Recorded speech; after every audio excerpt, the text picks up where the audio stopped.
안녕하십니까? 오늘 말씀 제목은 내가 왕이니라입니다. 말씀은 요한복음 18장이고 요절 18장 37절입니다. 37절 읽겠습니다. 시작. 그러면 내가 왕이 아니라 예수께서 대답하시되 내 말과 같이 내가 왕이니라. 내가 이를 위하여 태어났으며 이를 위하여 세상에 왔나니 곧 진리에 대하여 증언하려 함이로라. 곧 진리에 속한 자는 내 음성을 듣느니라 하시되. 기도하겠습니다. 은혜로우신 주님, 오늘도 우리가 살아계신 성부 하나님, 성자 하나님, 성령 하나님께 예배드릴 수 있도록 은혜 주심을 감사합니다. 우리가 이 시간 하나님을 기쁘시게 하고 하나님께 감사하기를 원합니다. 또 주님께서 우리의 많은 죄와 허물을 예수님의 피의 은혜로 용서하여 주시고 하나님의 말씀을 통해서 우리 마음을 새롭게 해주시고 마음에 은혜를 주시고 또 하나님을 향한 소원을 덧입게 도와주십시오. 예수님의 이름으로 기도하였습니다. 아멘. 오늘 본문을 보면 각 상황에서 예수님과 베드로가 대조적입니다. 그리고 예수님은 자신이 왕이심을 분명히 드러내십니다. 37절을 보시면 내가 왕이니라 이렇게 말씀합니다. 그러면 예수님은 어떠한 왕이십니까? 우리나라는 왕은 없죠. 왕정이 아니니까. 얼마 전에 영국은 이제 여왕 죽었죠. 일본 왕정이고 일본 군주제니까 우리는 대통령이 국가죠. 그러나 예수님은 그러면 어떤 왕이십니까? 오늘 말씀을 통해서 예수님께서 왕으로서 어떤 길을 가셨고 또 예수님은 어떤 왕이신가 배울 수 있기를 기도합니다. 그리고 예수님을 나의 왕으로 영접하고 왕 예수님의 통치를 받을 수 있기를 바랍니다. 제1장 아버지께서 주신 잔을 내가 마시지 아니하겠느냐 1절에서 27절 말씀입니다. 첫째, 그 당할 일을 다 아시고도 앞으로 나아가신 예수님 1절에서 9절 말씀입니다. 1절부터 3절을 보십시오. 예수님께서 제자들과 함께 기드론 시내 건너편으로 나가시니 그곳에 동산이 있었는데 그곳은 가끔 예수님께서 제자들과 모이시는 곳이므로 예수님을 파는 배반자 가룟 유다도 그곳을 알았습니다. 유다가 로마 군대와 및 대제사장들과 바리새인들에게서 얻은 아랫사람들, 여기서 아랫사람들은 성전을 지키는 경비대인데 성전 경비대 일부를 데리고 등과 횃불과 무기를 가지고 그리로 왔습니다. 그들의 표정은 매우 살벌했습니다. 등과 횃불이 어두운 밤하늘을 밝히고 곳곳에서 창과 칼이 불빛에 번떡였습니다. 12절에서 천부장까지 온 것을 보면 많은 수의 군인들이 동원되었음을 알 수 있습니다. 그리고 이는 예수님뿐만 아니라 예수님의 제자들까지도 체포하기 위해서였습니다. 수백 명의 군인들과 성전 경비대가 무기를 가지고 동원된 거죠. 보통 사람이라면 이런 살벌한 분위기 가운데서 누구나 두려워할 수밖에 없습니다. 그러나 이때 예수님 어떻게 하셨습니까? 18장 4절과 5절을 보십시오. 예수님은 그 당할 일을 다 아시고 앞으로 나아가 이르셨습니다. 너희가 누구를 찾느냐? 그들이 나사렛 예수라 하거늘 예수님께서 말씀하셨습니다. 내가 그니라. 이 말은 내가 너희가 찾는 나사렛 예수다라는 뜻과 함께 내가 그니라는 헬라어로 에고에임인데 내가 바로 하나님이다라는 뜻입니다. 예수님은 공개적으로 자신이 신적인 존재임을 밝히셨습니다. 그러자 그들이 물러가서 땅에 엎드러졌습니다. 그들은 군대가 동원되었지만 몇백 명의 군인들이 무장을 하고 동원되었지만 오히려 예수님께 압도당했습니다. 그 어떤 특수부대도 예수님을 하나님이신 예수님을 체포할 수는 없습니다. 그러나 이들이 예수님을 체포할 수 있는 것은 예수님께서 허락하셨기 때문입니다. 예수님께서 체포되고 신문받고 십자가에서 죽으시는 것은 무능하거나 또는 힘이 없어서가 아닙니다. 예수님께서 하나님이심에도 불구하고 자발적으로 자기 목숨을 버리셨기 때문입니다. 7절을 보십시오. 예수님은 다시 누구를 찾느냐고 물으셨고 그들은 나사렛 예수라고 했습니다. 그러자 예수님께서 이렇게 말씀합니다. 8절을 보십시오. 너희에게 내가 그니라 하였으니 나를 찾거든 이 사람들이 가는 것은 용납하라. 물론 여기서 이 사람들은 예수님의 제자들입니다. 예수님은 제자들을 보호하기 위해서 나를 찾거든 제자들이 가는 것을 용납하라고 하셨습니다. 그리고 이는 아버지께서 내게 주신 자 중에 하나도 잃지 아니하였습니다 라고 하신 말씀을 응하게 하려 함이었습니다. 예수님은 하나님의 말씀을 성취하셨죠. 예수님은 제자들을 구원하기 위해서 스스로 목숨을 버리십니다. 예수님은 양들을 위해서 자기 목숨을 버리시는 선한 목자이시고 자기 제자들을 사랑하시되 이렇게 끝까지 사랑하셨습니다. 이 상에서 예수님은 4절을 보면 그 당할 일을 다 아시고도 앞으로 나아가셨습니다. 예수님은 앞으로 체포당하시고 또 신문 받으시고 또 군인들 사람들에게 조롱과 멸시를 받으시고 또 무서운 채찍에 맞으시고 끝내는 십자가에 못 박혀서 죽으셔야 합니다. 그리고 예수님은 앞으로 당할 이 모든 일을 다 아셨어요. 우리는 당할 일을 다 알면 마음의 부담감과 두려움 때문에 그게 고통스러운 일이라면 힘든 일이라면 부담스러운 일이라면 할 수만 있으면 다 알면 어때요? 피하고 싶고 할 수만 있으면 뒤로 물러가고 싶습니다. 어떤 분은 캠퍼스 전도를 포함해서 하나님을 섬기는 일을 안 하려고 하는데 그 이유는 그 당할 고난을 알기 때문입니다. 고난받고 싶지 않은 것이겠죠. 사람들은 대체로 자신이 당할 일, 곧 자기에게 일어날 일, 예를 들어 자신이 무시받거나 고난받을 것을 알면 비록 그 길이 옳은 길이라도 피하고 싶어 합니다. 실제로 그냥 뒤로 물러나고 피하는 분들이 있습니다. 그러나 예수님은 멸시와 조롱, 고난, 채찍에 맞으심, 십자가에서 못 박혀 죽으심 등 앞으로 당할 모든 일을 다 아시고도 결코 피하지 않으시고 도리어 담대하게 앞으로 나아가셨습니다. 그리고 왜 이렇게 하셨습니까? 예수님께서 이렇게 하신 것은 하나님의 뜻을 이루어드리고 사람들을 구원하기 위해서였습니다.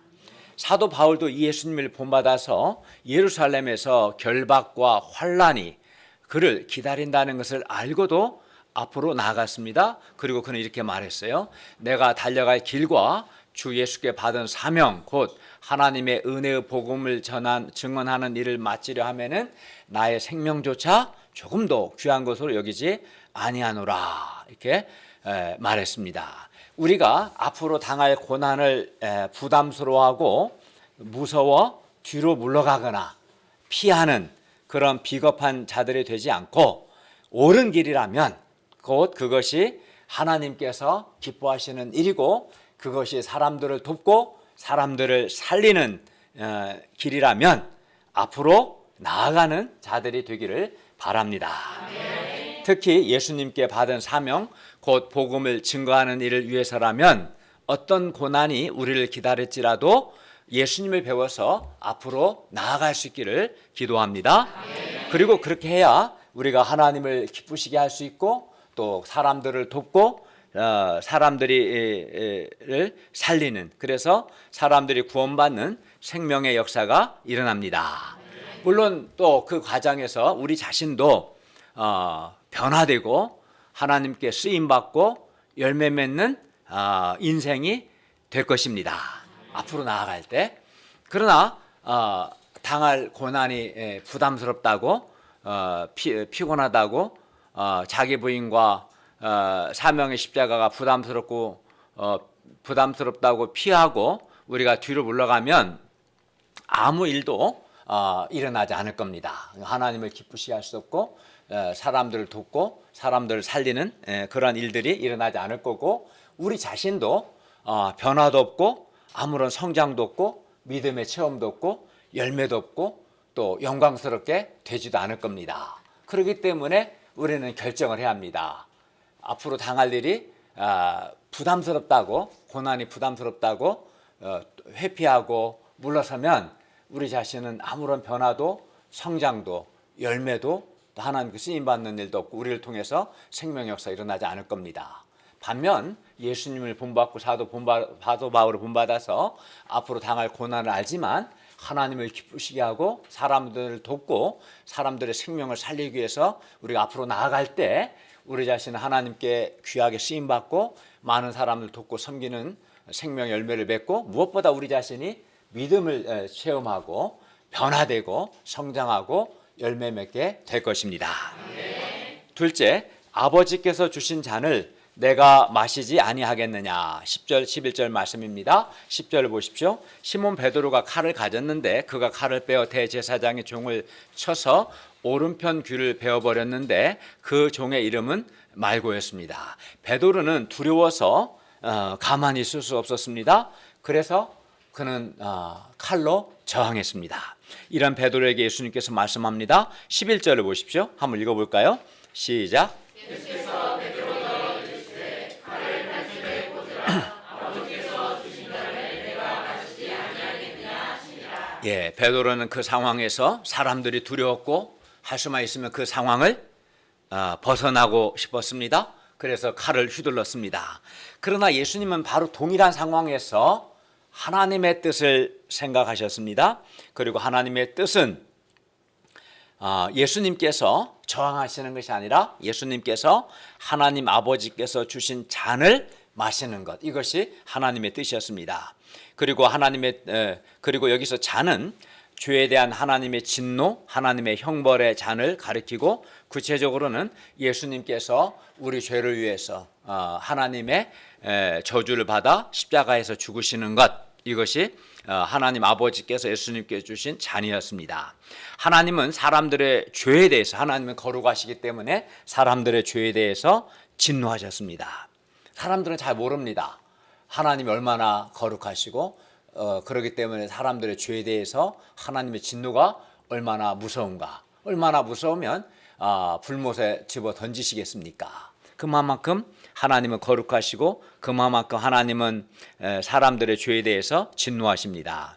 그래야 사람들은 죄에 대한 하나님의 이 진노와 하나님의 형벌의 잔을 마셔야 했습니다. 사람들은 자기 죄 때문에 하나님의 진노 아래 놓이게 되었고 아무도 그 진노를 피할 수 없습니다. 그래서 여러분이 알 수 없는 밥도 먹고 잠도 충분히 잤는데 마음에 허하고 기쁨이 없고 알 수 없는 영혼이 불안감, 영혼의 그 불안과 두려움을 느낄 때가 있죠. 왜 그렇습니까? 죄에 대한 하나님의 진노를 내 영혼이 느끼기 때문에 그렇습니다. 범죄한 영혼은 결코 마음의 평안을 누릴 수 없습니다. 사람이 알 수 없는 불안과 두려움과 영혼의 곤고함을 느끼는 것은 그가 하나님께 범죄했고 죄 문제를 해결하지 않고 하나님의 진노 아래 있기 때문입니다.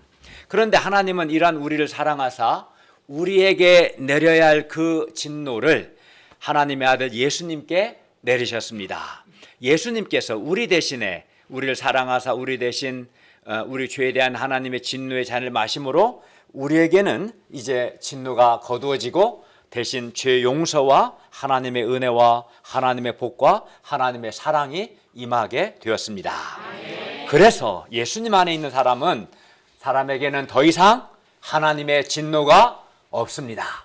예수님 안에 있는 사람은 더 이상 하나님의 진노 아래 있지 않습니다. 왜냐하면 예수님께서 그가 받아야 할 진노를 대신 십자가에서 받으셨기 때문입니다. 도리어 예수님 안에는 죄 용서가 있고요, 하나님의 사랑이 있고 하나님의 은혜가 있고 하나님의 복이 있습니다. 사람들이 이걸 잘 몰라요. 예수님이 자기 시간을 빼앗고 물질을 빼앗고 인생을 빼앗는다고 잘못 생각해요. 도리어 예수님 안에는 죄 용서가 있고 예수님 안에는 하나님의 은혜가 있고 예수님 안에는 하나님의 사랑이 있고 예수님 안에는 하나님의 복이 있습니다. 우리가 이걸 누려야 합니다. 우리는 돈도 많고 권력도 있고 사회적 지위도 있는, 한마디로 잘 나가는 사람이 되고 싶습니다. 그래서 사람들에게 인정받고 섬김받고 싶습니다. 그러나 예수님은 칼을 쓸 수 있었지만 칼을 쓰지 않으시고 도리어 하나님 아버지께서 주신 진노의 잔, 고난의 잔, 십자가의 죽으심의 잔을 마시고자 하셨습니다. 이처럼 사람을 살리는 것은 칼이 아니라 하나님 아버지께서 주신 잔을 마시는 겁니다.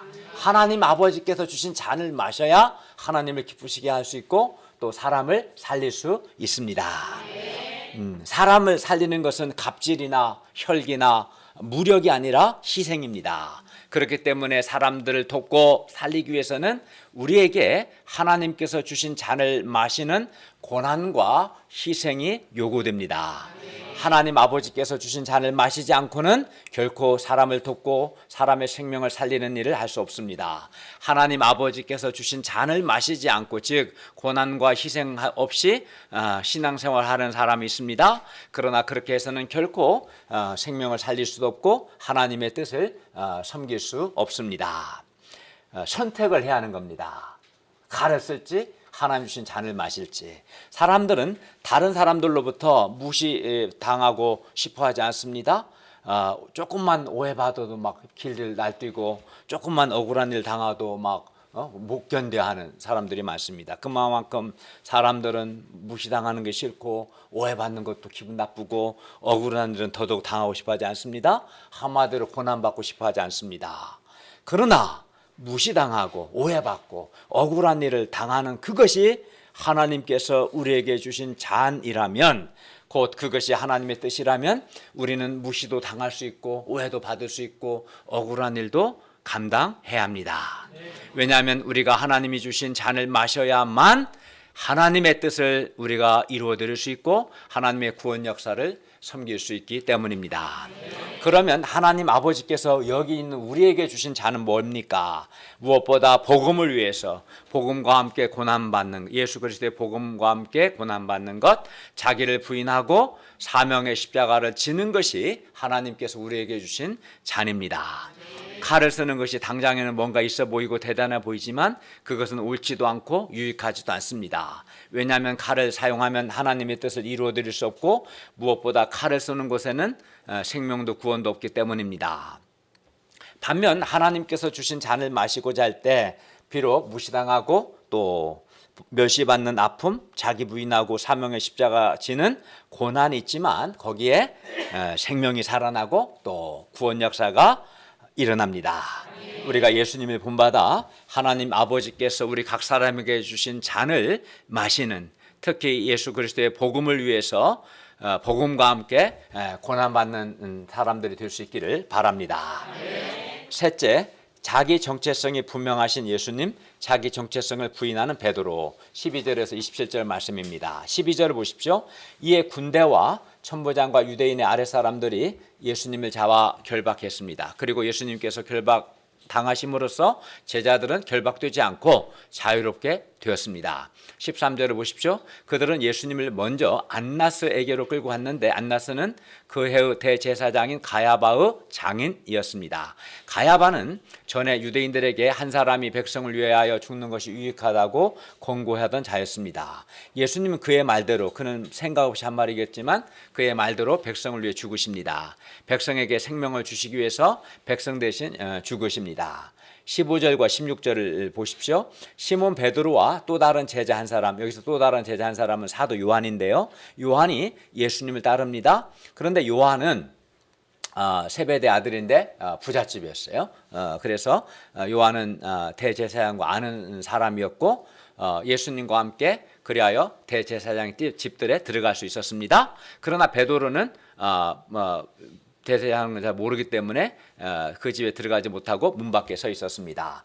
대제사장 아는 그 다른 제자, 그 사도 요한이 문 지키는 여자에게 말해서 네, 일행이다 이렇게 말했겠죠. 그래서 베드로를 데리고 집 안으로 들어왔습니다. 그런데 문 지키는 그 여종이 베드로를 보고 말합니다. 17절과 18절을 보십시오. 너도 이 사람의 제자 중 하나가 아니냐. 그냥 생각 없이 한 거예요, 이 여자는. 그러나 베드로는 부인합니다. 나는 아니다. 그때가 추운 거로 종과 아랫 사람들이 불을 피우고 서서 쬐니 베드로도 함께 서서 쬐었습니다. 그러니까 이런 표현들을 보면 그 현장에 있지 않았던 사람은 도저히 알 수 없는 거죠. 그런 베드로의 행동들, 불 쬐고 어쩌고 막 그런 것들을 아주 리얼하게, 왜냐하면 사도 요한복음에 기록한 사도 요한은 그 현장에 있었기 때문에 굉장히 정확하게 리얼하게 기록할 수 있었습니다. 부인하지만 몸은 추우니까 불을 쬐고 있는 베드로를 고발합니다. 디스하는 거죠, 요한이. 베드로는 나는 아니다 이렇게 함으로써 예수님의 제자로서의 자기의 정체성을 숨겼는데, 바로 이것이 그가 제자로서 실패하게 된 결정적인 원인입니다. 19절부터 21절을 보십시오. 대제사장이 예수님에게 그의 제자들과 예수님의 교훈에 대해서 묻습니다. 대제사장 안나스가 예수님께 예수님의 제자들에 대해 물은 것은 제자들의 규모가 얼마가 되는지 알기 위해서였고, 예수님의 교훈 곧 예수님의 가르침에 대해서 물은 것은 예수님의 가르침 속에서 죄목을 찾기 위해서였습니다. 그런데 예수님은 제자들을 보호하시기 위해서 제자들에 대해서는 대답하지 않으시고 교훈에 대해서만 대답하십니다. 20절과 21절을 보십시오. 예수님께서 대답하십니다. 내가 드러내놓고 세상에 말하였노라. 모든 유대인들이 모이는 회당과 성전에서 항상 가르쳤고 은밀하게는 아무것도 말하지 아니하였거늘 어찌하여 내게 묻느냐? 내가 무슨 말을 하였는지 들은 자들에게 물어보라. 그들이 내가 하던 말을 아느니라. 그러니까 떳떳하죠. 예수님은 다 공개적으로 말씀하셨고 많은 사람들이 들었으니까 들은 사람한테 물어보면 알 거 아니냐. 얼마나 당당합니까? 22절을 보십시오. 예수님께서 이 말씀하심에 곁에 섰던 아랫사람 하나가 손으로 예수님을 치며 말합니다. 네가 대제사장에 이같이 대답하느냐. 예수님이 대제사장에 대답하는 태도가 거만하다는 겁니다. 23절을 보십시오. 예수님께서 대답하십니다. 내가 말을 잘못하였으면 그 잘못한 것을 증언하라. 바른 말을 하였으면 네가 어찌하여 나를 치느냐. 예수님께 이렇게 말씀하신 것은 대제사장이 예수님에게 어떠한 죄목도 찾지 못했다는 것을 의미합니다. 24절을 보십시오. 안나스는 예수님에게서 별다른 혐의점을 찾지 못하자 예수님을 결박한 그대로 자기 사위요 그 해의 현직 대제사장인 가야바에게 보냈습니다.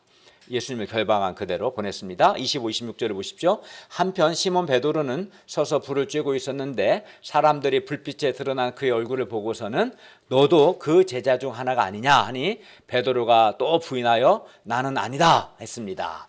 그런데 대제사장의 종 하나는 베드로에게 귀를 잘린 사람의 친척 말고의 친척이었는데 그가 말합니다. 이게 그 친척이니까 자세히 봤겠죠. 그래서 네가 26절 보십시오. 네가 그 사람과 함께 동산에 있던 것을 내가 보지 아니하였느냐. 이 여자의 말이 맞을 겁니다. 27절 보십시오. 이에 베드로가 또 부인하니 곧 닭이 울었습니다. 베드로는 두려움 때문에 3번이나 그 짧은 시간에 예수님을 부인했습니다. 예수님은 자기의 정체성을 분명히 드러내셨습니다.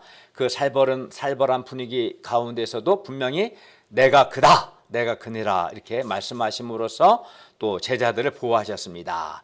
안나스 앞에서도 분명하게 말씀하셨고 나중에 빌라도 앞에서도 네 말과 같이 내가 왕이니라 라고 분명하게 말씀합니다. 반면 베드로는 예수님의 제자로서의 자기 정체성을 드러내지 않고 숨겼습니다. 그때 예수님을 그는 3번이나 부인하고 말았습니다. 예수님의 제자요 신자로서의 자기 정체성을 드러내지 않으면 이렇게 반드시 실패할 수밖에 없습니다. 따라서 우리는 어떤 상황에서도 예수님과 같이 내가 예수 믿는 신자요 예수 믿는 제자로서 나의 정체성을 분명히 드러낼 수 있기를 바랍니다. 제2장 내가 왕이니라 28절부터 40절 말씀입니다. 첫째, 내 나라는 이 세상에 속한 것이 아니라 28절에서 36절 말씀입니다. 28절을 보십시오.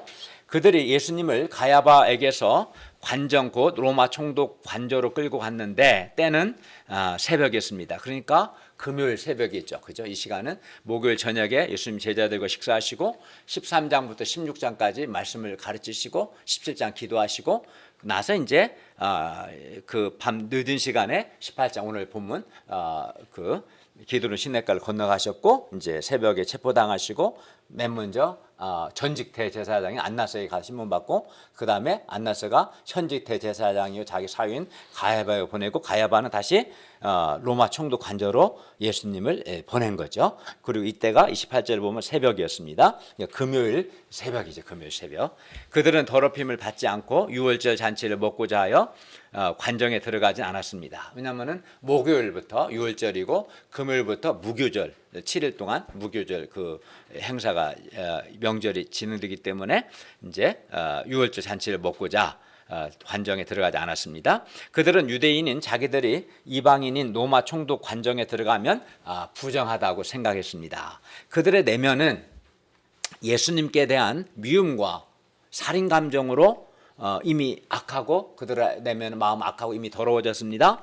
그러나 겉으로는 이방인의 집에 들어가면 부정하게 된다고 해서 더럽힘을 받지 않고자 이방인의 집 로마 총독 관정으로 들어가지 않았습니다. 이런 그들은 속이 악하고 더러운 한마 이런 사람들 뭐라고 그래요? 유선자들이라고 그러죠. 속은 이미 더럽고 악한데 겉으로만 그렇지 않은 것처럼 행동하는 유선자들이었습니다. 우리는 유선자가 되어서는 안 됩니다. 겉과 속이 같아야 합니다. 진실한 사람이 돼야 합니다. 29, 30절을 보십시오. 빌라도가 밖으로 나가서 그들에게 묻습니다. 29절입니다. 너희가 무슨 일로 이 사람을 고발하느냐? 그들이 대답합니다. 30절입니다. 이 사람이 행악자가 아니었더라면 우리가 당신에게 넘기지 아니하였겠습니다. 그러나 예수님이 행악자라는 그들의 고발에는 아무런 내용도 근거도 없습니다. 어떤 악을 행했는지 아무런 내용이 없습니다. 빌라도가 이를 눈치채고 종교적인 문제로 고발하는구나 생각하고 빌라도가 발을 빼려고 합니다. 31절 상반절을 보십시오. 빌라도가 말합니다. 너희가 그를 데려다가 너희 법대로 재판하라.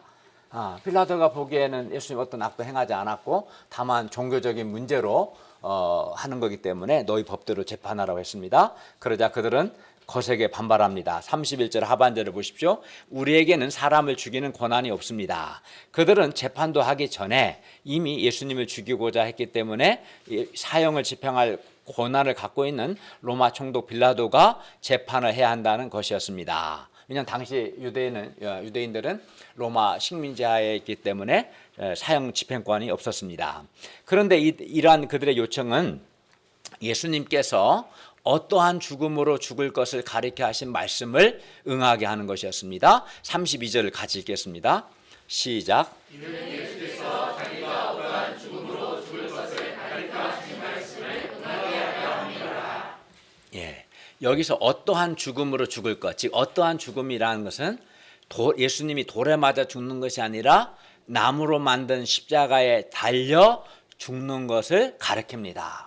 그러나 만일 예수님께서 유대인들의 로마 총독이 아닌 유대인들에 의해 죽임을 당하게 되면 돌에 맞아 죽게 돼요. 투석형이죠. 왜냐하면 당시 유대인들에게는 십자가형 자체가 없기 때문입니다. 유대인들의 사형 방식에는 십자가형이 없습니다. 그러니까 유일하게 여호수아에 보면 이미 죽은 사람을 십자가에 매단 케이스는 있지만 십자가에 달아 사람을 죽이는 그런 형벌이 유대인들에게는 없었습니다. 그러나 예수님은 예언대로 근데 예수님은 뭐라고 하셨냐면 우리 죄를 위해서 하나님의 저주를 받아 십자가에 달려 죽어야 한다고 여러 번 예수님은 말씀하셨어요. 그리고 이를 위해서는 이 예수님의 말씀이 또 예수님의 죽음에 관한 이 구약 성경 말씀이 예수님이 십자가에 달려 죽으셔야 한다는 이 구약 성경 말씀이 또 예수님의 말씀이 이루어지기 위해서는 예수님은 로마법에 의해 사형 선고를 받으셔야 했던 거죠. 왜냐하면 로마법에는 십자가형이 있었기 때문입니다. 그리고 십자가에 달려 죽는 것은 하나님의 저주의 표현이었습니다. 그리하여 예수님께서 나무 십자가에 달려 하나님의 저주를 받아 죽을 것을 가리켜 하신 말씀이 이제 이루어지게 되었습니다. 하나님께서는 예수님의 죽음을 우리 죄를 위한 대속의 죽음이 되게 하셨습니다. 예수님은 우리가 우리 죄에 대해 받아야 할 하나님의 저주, 나무 십자가에 달려 죽는 것은 하나님의 저주 받아 죽는 것을 가리키는데, 예수님은 나무 십자가에 달려 죽으심을 통해서 우리가 받아야 할 저주를 대신 받으심으로 우리를 저주에서 속량, 즉 구원해 주셨습니다. 그래서 사도 바울은 갈라디아 3장 13절에서 이를 증언합니다. 그리스도께서 우리를 위하여 저주를 받은 바 되사 율법의 저주에서 우리를 속량하셨으니 기록된 바 나무에 달린 자마다 저주 아래 있는 자라 하였습니다. 그러니까 우리 죄에 대해서 우리가 받아야 할 저주를 예수님께서 나무 십자가에 달려 대신 받으셨고, 그 결과 이 예수님을 믿는 사람은 저주를 받지 않습니다. 33절을 보십시오. 이에 빌라도가 다시 관정으로 들어가 예수님을 불러 네가 유대인의 왕이냐 물었습니다. 이에 예수님께서 대답하셨습니다. 36절을 다 같이 읽겠습니다. 시작.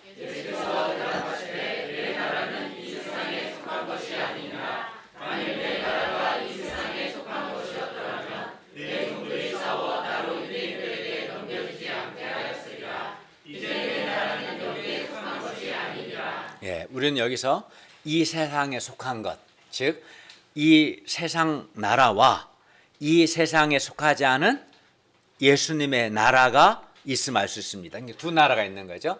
이 세상에 속한 이 세상 나라가 있고, 세상 나라에 속하지 않은 예수님의 나라가 있습니다. 우리는 현재 세상 나라에 살고 있습니다. 구체적으로는 대한민국에 살고 있습니다. 그런데 세상 나라는 근본적으로 사탄이 지배하기 때문에 거짓과 미움, 불의, 이기심, 탐욕으로 인한 양극화, 부정부패 등이 끊일 날이 없습니다. 그러니까 사탄이 한 사람 한 사람을 다스리고 이 거대한 세상을 다스리죠. 그래서 많은 문제들이 생깁니다. 미움과 불의와 이기심, 탐욕 등 많은 부정부패가 일어납니다. 세상 나라는 불의와 죄가 있고 악이 보편화되어 있습니다. 그러니까 뉴스를 보면 금방 알 수 있습니다. 세상 나라 사람들은 권력과 돈과 쾌락 등을 추구합니다. 이기적이고 자기중심적입니다. 그런데 우리에게 이러한 세상 나라만 있는 것이 아닙니다. 예수님의 말씀에 의하면 이 세상에 속하지 않은 나라, 즉 예수님이 다스리시는 하나님 나라가 있습니다. 그리고 예수님이 다스리시는 이 하나님 나라에는 불이나 탐욕이나 부정부패 또는 갑질 그런 것들이 없고, 대신 예수님이 다스리신 하나님 나라에는 하나님의 빛과 하나님의 은혜, 하나님의 생명이, 또 공의, 진리가 충만합니다. 그리고 우리는 예수님이 다스리시는 하나님 나라의 백성으로 부르심을 받았습니다. 얼마나 감사합니까? 미국 시민권자가 되는 것이 감사한 것이 아니라 우리가 예수님이 다스리시는 하나님 나라 시민권자가 되는 것이 감사한 것입니다. 네, 왜냐하면 예수님이 다스리시는 하나님 나라의 백성만 하나님의 은혜와 그의 긍휼과 그의 진리, 그의 사랑, 그의 돌보심을 누릴 수 있기 때문입니다. 그러면 누가 이 예수님이 다스리시는 하나님 나라의 시민권자가 될 수 있습니까? 예수님을 왕으로 영접하는 사람이 예수님 나라의 시민권자가 됩니다. 내가 예수님을 왕으로 영접하지 않고 예수님을 거부하면, 예수님을 배척하면 그 사람은 예수님, 서유경 목사 눈을 뜨세요. 예수님이 다스리시는 하나님 나라의 백성이 될 수 없습니다. 내가 예수님이 다스리시는 하나님 나라의 백성이 되려면 예수님을 왕으로 영접하고 순종해야 합니다. 둘째, 내가 왕이니라. 37절부터 40절 말씀입니다. 예수님께서 내 나라는 이 세상에 속한 것이 아니라고 하시자 빌라도가 다시 묻습니다. 37절 보십시오. 그러면 네가 왕이냐? 왕이 아니냐? 하였습니다. 예수님께 대답하십니다. 37절 하반절을 보십시오. 너의 말과 같이 내가 왕이니라. 내가 이를 위하여 태어났으며 이를 위하여 세상에 왔나니 곧 진리에 대하여 증언하려 함이로다. 무릇 진리에 속한 자는 내 음성을 듣느니라. 예수님은 물론 왕이십니다. 예수님은 이를 위하여 그 자신이 왕이시다는 것을 위하여 태어나셨으며 이를 위해 세상에 오셨습니다. 또 진리 곧 자신이 왕이시다는 진리를 증언하기 위해서 세상에 오셨습니다. 진리가 뭡니까? 예수님 자신이 진리가 되시고 예수님이 바로 하나님이시고 예수님이 왕이시다는 것이 진리입니다. 예수님 자신이 진리고 예수님이 우리의 왕이시고 예수님이 하나님이시다는 것이 진리입니다. 그래서 여기서 진리에 대하여 증언한다는 것은 예수님이 왕이심을 증언한다는 뜻입니다. 물론 여기서 말하는 진리는 철학에서 말하는 어떤 보편 타당한 진리가 아니라 예수님이 왕이시다는 진리, 예수님이 하나님이시다는 진리를 가리킵니다.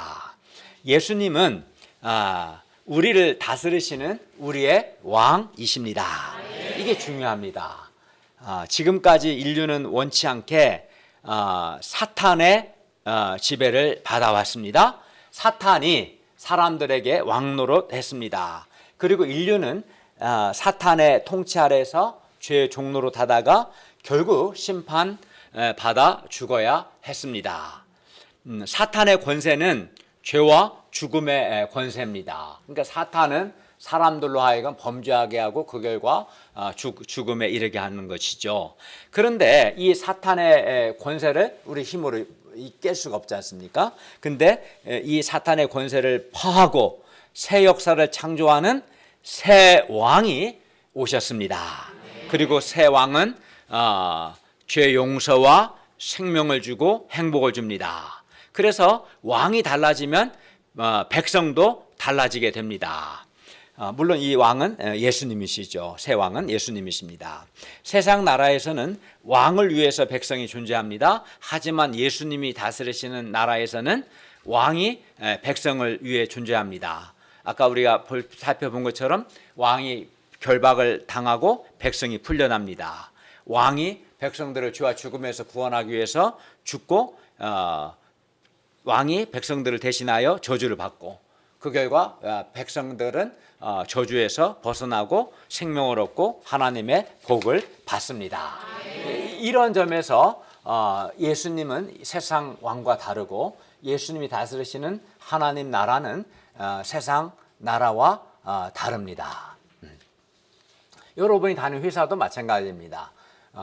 어떤 회사도 직원을 위해서 존재하지는 않을 겁니다. 직원은 회사를 위해 존재하고 도구가 될 뿐이죠. 그러나 예수님이 다스리신 하나님 나라는 다릅니다. 그런데 바로 예수님이 이런 새 왕으로 오셨습니다. 그러면 누가 이런 왕의 백성이 됩니까? 37절 하반절을 보시면 진리에 속한 자입니다. 37절 하반절 보십시오. 무릇 진리에 속한 자는 내 음성을 듣느니라. 여기서 진리는 예수님을 가리킵니다. 따라서 예수님을 믿고 예수님의 음성을 듣는 사람이 왕 예수님의 백성이 되어서 죄와 사탄의 결박에서 풀려나고 구원을 받습니다. 왕 예수님의 다스림을 받으며 생명을 얻습니다. 그렇기 때문에 왕 예수님을 영접하고 믿고 왕 예수님의 다스림을 받는 것이 매우 중요하죠. 그런데 사람은 사탄의 다스림을 받든가 왕 예수님의 다스림을 받든가 둘 중 하나입니다. 난 둘 다 싫다 이거 없어요. 둘 중 하나입니다. 사람은 사탄의 다스림을 받든지 왕 예수님의 다스림을 받든지 둘 중에 하나입니다. 왕 예수님의 다스림을 받지 않는 사람은 사탄의 다스림을 받고 있다고 봐야 합니다. 동일하게 현재 우리 대한민국에 살고 있으면서도 어떤 사람은 사탄의 다스림을 받으며 살고 있고요. 주로 이제 그런 사람들은 이기적이고 죄에 노예된 삶을 살게 되겠죠. 아무래도 불의하고 왜냐하면 사탄은 죄와 사망 권세로 사람을 다스리기 때문에 사탄의 다스림을 받는 사람들의 특징은 죄가 많아요. 또 회개도 안 해. 죄에 종된 삶을 삽니다. 그게 이제 특징입니다. 그래서 같은 동일한 대한민국에 살고 있으면서도 어떤 사람은 이런 사탄의 다스림을 받으며 살고 있고 또 어떤 사람은 왕 예수님의 다스림을 받으며 살고 있습니다. 그러면 어떻게 다를까요? 사람이 사탄의 다스림을 받으면 받을수록 그의 마음이 일단 어두워지고 죄의 노예가 되어 결국은 심판을 받습니다. 반면 사람이 예수님의 다스림을 받으면 어떻게 될까요? 예수님의 다스림을 받으면 받을수록 내면이 밝아지게 되고 생명과 빛을 얻고 행복해집니다. 사람이 예수님의 다스림을 받으면 마음도 온유해지고 또 겸손해집니다. 왜 그럴까요? 왜냐하면 예수님은 죄나 어둠이라고는 조금도 없는 빛과 생명, 은혜, 진리가 충만한 왕이시고 또 동시에 겸손한 왕이시기 때문입니다. 예. 쉽게 생각해서 한 집에 엄마가 있고 아빠가 있다면 아빠가 아주 폭군 같은 아빠면 그 집에 사는 자녀들의 마음에 평화 없겠죠. 굉장히 좋은 아빠면 훨씬 더 평화 있겠죠. 그러니까 누구와 같이 사는가, 누구의 다스림을 받는가 이렇게 차이가 나는 거죠. 자기 백성을 위해 대신 저주를 받으시고 자기 백성을 위해 자기 목숨을 내어주신 예수님은 사랑의 왕이시기 때문에 이 왕 예수님의 다스림을 받을 때 사람이 행복을 누리게 됩니다. 따라서 우리가 예수님을 나의 왕으로 영접하고 왕 예수님의 다스림을 받고 왕 예수님께 순종함으로 어떻게 해요? 주님의 말씀을 순종함으로 예수님께 순종함으로 왕 예수님이 주시는 구원과 생명과 사랑과 은혜와 진리, 평화, 행복을 누릴 수 있기를 기도합니다. 이게 매우 중요한 겁니다. 같은 대한민국에 살면서도 사탄의 다스림을 받는 사람과 왕 예수님의 다스림을 받는 사람이 있어요. 그의 삶을 보면 얼굴만 봐도 나타나요.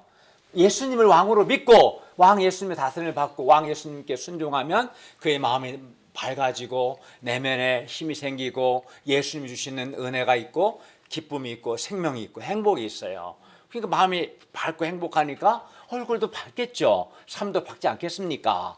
그러나 사탄의 다스림을 받으면 사탄은 죄를 충동질합니다. 정욕을 충동질하고 이기심을 충동질하고 교만을 충동질하고 인간적인 생각을 충동질하고 미움을 충동질해서 죄를 반복해 죄에 넘어지고 죄로 인한 어둠과 그 절망을 느끼게 하고 결국은 심판을 받게 하는 거죠. 그러니까 이거는 육안으로는 안 보이지만 분명한 실존입니다. 그럼 여러분은 지금 누구의 다스림을 받고 있습니까?